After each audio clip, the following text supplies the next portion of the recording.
Why? Zarutska was brutally murdered 2 weeks ago, and now we are seeing exactly what happened. We do have to warn you, the video may be disturbing to some viewers. A shocking murder that rocks South End. Video released by Cats on Friday shows Iryna Zarutska walk on the train and sit down in front of her accused killer, DeCarlos Brown, on August 22nd. The 23-year-old from Ukraine has her headphones on, looking at her phone the entire 4 minutes leading up to the attack. Video shows DeCarlos Brown look at Zarutska. He eventually pulls a pocket knife out of his hoodie and flips it up. Seconds later, Brown lunges at her, using his left hand to hold her head as he stabs her 3 times in the neck. We paused it here to not show the attack, but after it happens, Zarutska looks up at Brown, scared and confused. About 30 seconds later, she falls over. Brown walked to the door, then towards the front of the car, leaving behind a trail of blood. Passengers on the train react to the attack, yet no one stops Brown, or more importantly, helps Zarutska as she is laying in a puddle of blood. Several passengers seated behind her look on but don't come to her aid. A passenger seated next to Zarutska stands up, appearing to be frozen in fear, her left hand feverishly shaking. Eventually, one man runs through the train to come to Zarutska's aid. Others eventually help as well. Brown can be seen on the opposite end of the car, taking off his hoodie to cover the blood falling from his hand before getting off the train, about 2 minutes after the murder.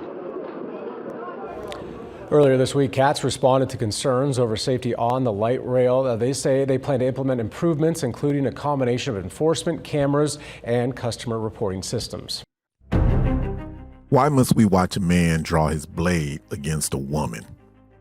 A refugee who fled bombs and bloodshed, only to die in a foreign land where she believes she'd finally be safe?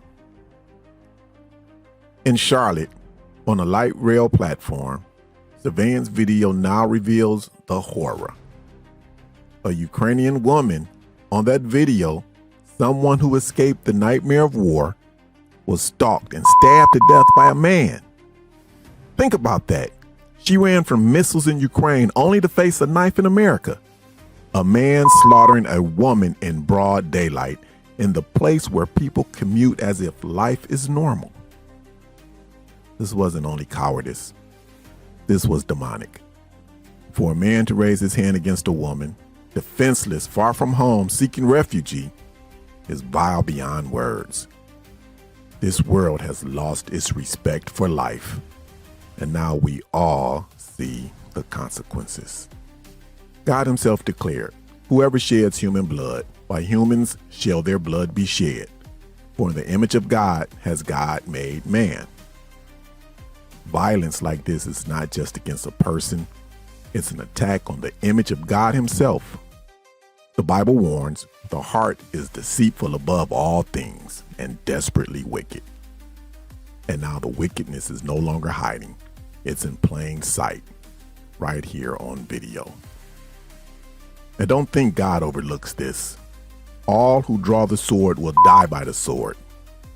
Judgment may be delayed in our courts, but in God's court, nothing escapes.